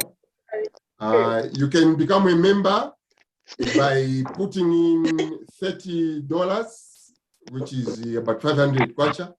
That is going to be your investment, from what I understand, your initial investment. And that allows you now to begin to participate in whatever we are going to be doing. John, you have gone. Any follow-up question? I think he is gone. I wanted to add in some points, but Chair, on no, that. He hasn't dropped. Probably he's listening. Go ahead. Yeah, just to add on to what the chair was saying regarding the Global Co-op. Numbers are really important, and this is why we've come together. And if you check on our website, we've put some business opportunities which the Global Co-op is going to invest in the near future. People kindly mute, please. Yeah. Terrible. Yeah, okay. I was saying that we've put up a number of opportunities that the Global Co-op is going to be involved with. And this includes mining, agribusiness, energy, real estate, and financial services. So us coming together in diaspora, it's a very, very important, obviously joining with our friends back home, like the chair said. So our initial investment was one of them, which this is why we came up with the idea to invite Bank of Zambia. And thank you to the chair for doing this great job of bringing over 700 people. So yes, if we are united and trustworthy, we can do it.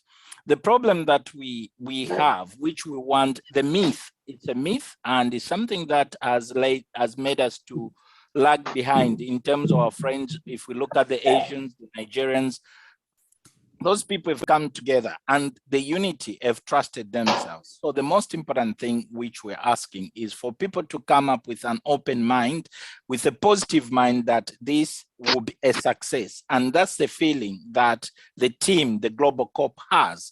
And we encourage many people to come on board because together we shall succeed. And there's no, they always say the sky is the limit. So the more we are, the merrier it is, and the more successful we are. As you heard from Bank of Zambia representatives, many people have invested even companies abroad. So it means that the Treasury bill is one of the lucrative aspects of investment, which has a minimal risk. I'm talking this from a financial background. Treasury bills, they've got a minimal risk. If we just come across a very small hurdle, which of course is if we're using commercial banks, the guarantees that we talked about and the question that I raised. But the most important thing we need to look at is everyone coming together. We can do a number of projects. Many of you have seen on the charts, we've got different charts where people have posted how colleagues in Kenya have done very well because they came together, and how people in Malawi have done it because they came together. Therefore, if these other groups can do it, there's no limit for us. There's no failure on our part. There's no way we can fail to do it as well. So I'd encourage people that attended here to come and join us, to be with us, to be part of this team. Working together would definitely give us a very, very good kind of future opportunities. And we're going to invest in all these sectors. And the other thing, the Global Corp, we already have a solicitor on our board, and more solicitors will be included. So which shows that the business that we are in is very, very serious. And we encourage everyone to come on board. And finally, thanks for everyone who participated. I'm really excited about this, and I look forward for the future success. Thank you very much. All right, yeah, thank you. Let me post my contact number. I will give. There's a question there. What are my contact numbers? I'll probably give you my email. That's where you send an email, and then you can talk, and then I can add you. Yeah, even a YouTube link. I'll send it. I've seen all the comments. Some of us who are worried, you know, our children here in the diaspora will never go home. This is one way, Pastor Akin, of making them interested in home. You tell them there's 50,000 waiting for you back home. They'll be interested to go. They'll be interested to go. My number, let me just write it here, is send me a WhatsApp, and then we can, if you can see it there. Can you see it, Tasca? Post it. No, post it.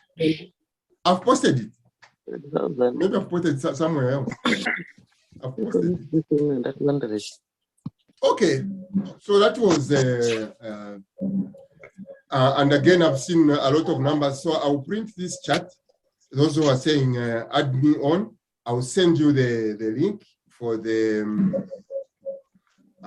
what do we call it, Pastor Akim, the store.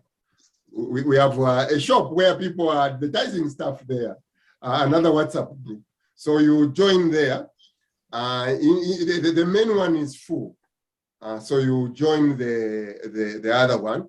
When we finally now start to bring in a little bit of money, and now we become active, people putting real dollars to their weight. If we go beyond the 256, we'll definitely go to Telegram. We'll definitely do that. But for now, we don't know. Out of our full number, whether everyone will participate. So there's no point transferring to Telegram, but we'll definitely do that.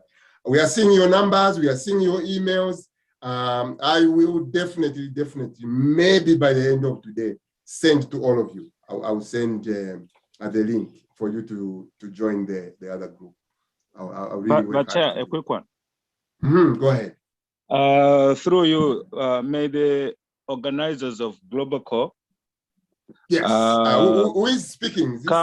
This is Alex from Texas. Brother Alex.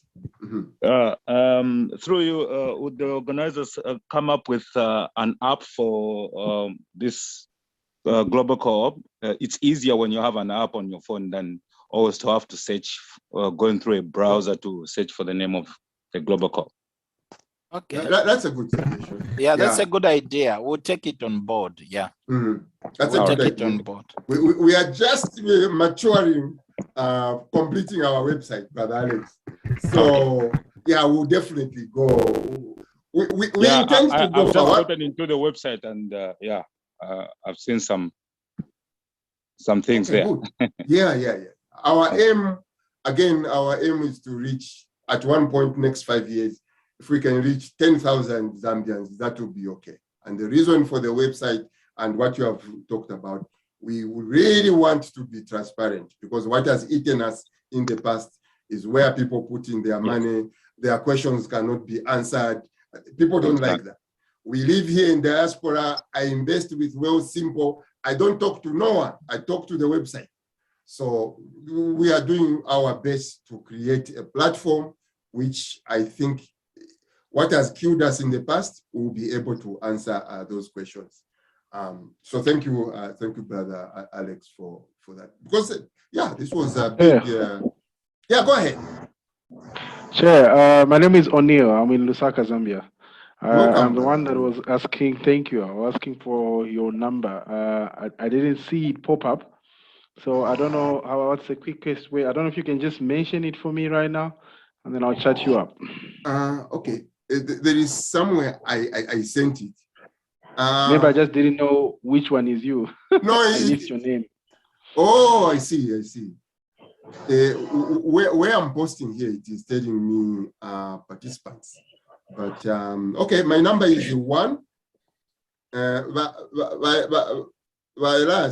you have my number there, post it. You want me to post it? Send it to chat. Okay, hold on. I think I found where to everyone in the meeting. Okay.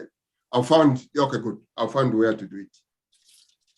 Technology, great. Sometimes 3558. My name is Roger Charlie. Okay, there you go. Okay, great. I've seen it. Thank you, Chair. Yeah, these are. That's your WhatsApp line as well. Yes. Okay. It works for both my WhatsApp line and everything. But Chair, could I say something, please? Yes, sir. Is that? My name is Betty, and I'm in London. Miss Betty, welcome. Thank you so much for the presentation, and thank you so much for the information that you've given us. But please, I'm asking that there's no bureaucracy. Could we drop the bureaucracy in application forms, please? Because it's very frustrating when you put in an application and you keep getting situation where you're not able to progress. When you found barriers in the progression of an application, and there's a lot of bureaucracy involved. Could we have some straight form of application and contacts, straightforward contact, so that we are able to progress with our applications in the diaspora, please? So that what we're talking about is application to the co-op. Is that correct? Application for treasury bills, application to... Oh, I see. Yeah. Okay. That one we may not have any control over that, but I understand what you mean. And I hope what Kandawiye talked about the website, I hope that will answer a lot of this question. It is so painful, my sister, I can tell you that right now, so painful. Just to register a company, how many papers you have to sign? My goodness. How long? And how long? Just to open an account. Here in Canada, I go to the office there, 10 minutes. one single paper I sign, I've got a company. So we are losing out. We are in direct contact with the finance minister, direct as in direct contact. So some of these things we will be addressing him. I think one of our next meetings, we may be calling him to come and share some of the thoughts, investment, everything. So we will present some of these questions, some of these concerns. I understand what you mean. Katushinga bureaucracy on I don't know. We've been here 2 hours. People still want to talk. Yes, go ahead. Quick one again. It's me, Alex, again. I was just browsing through your the website, and correct me if I'm wrong, whether it's you or through the people concerned.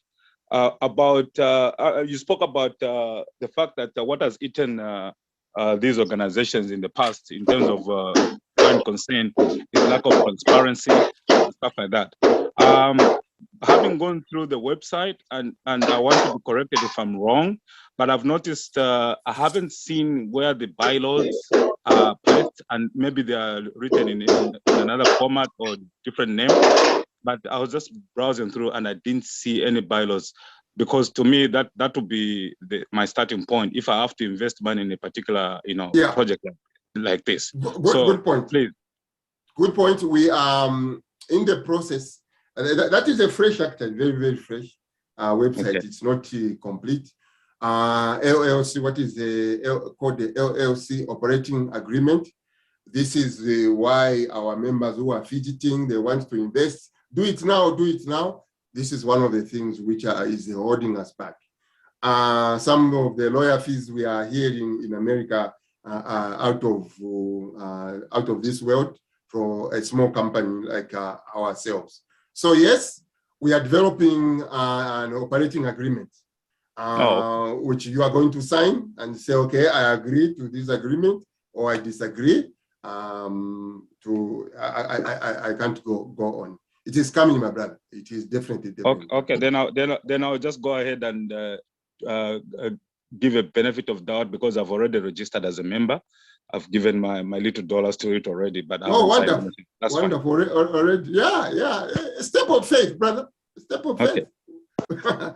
Yeah. No, thank you so much. But trust me, we are working on it. One of the things we don't want to do is to rush and have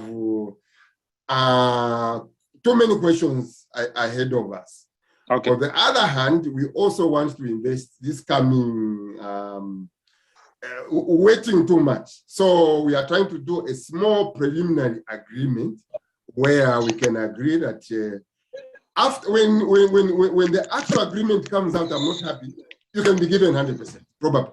Yeah. Okay. Yeah, right. But we want to start investing. If I can give I know that. Yeah, time is going. You heard what he was saying. 500,000 people after 5 years, they're getting how much money? So there is my pension right there. We are people who are not used to hearing 5 years investment, but you see the benefits if you did. Huge benefits. Yeah. The only question we want to cover is if we can do due diligence. We have lived in diaspora. We know how platforms here work. No one asks questions. No one goes crying home. Yeah, everyone is happy. Those are things we should copy. As someone would say, we live here in diaspora and yet we still act like we are in Zambia. What is wrong with us? So we don't want to act like that. Definitely not. That's true. Yeah. So after 2 hours, 8 minutes, people started logging in, Pastor Amakuri, 1 hour before. So I was saying, yeah, wow, yeah. So thank you so much, everyone, for your support and joining us this morning. You have my number. Send me a WhatsApp. You want to join me, we'll put you in the other group, or we'll find something, but something will come. And I'll share this link if you want to watch it again. Okay. Thank you, everyone, and goodbye. Thank you. Thank you.